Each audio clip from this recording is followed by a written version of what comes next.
नमस्कार, सिने जगत की खबरों में आपका स्वागत है। Abhinav arts and sums music present Bhojpuri film Kalyug ki नारी का शूटिंग जोरों पर।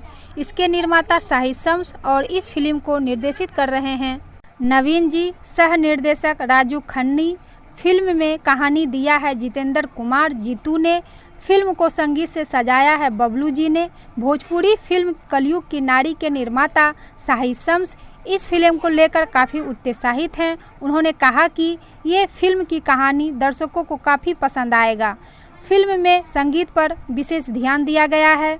इस फिल्म की शूटिंग गोपालगंज के सुंदर लोकेशन पर शुरू है और इस फिल्म की शूटिंग जोरों शोरों से किया जा रहा है। इस फिल्म के मुख्य किरदारों में साहिद शम्स, शहजाद आलम, सुषमा निषाद, शिवानी सिंह, रतन पटेल, ईद मोहम्मद, संतू भोजपुरिया वो अन्य कलाकार नजर आएंगे।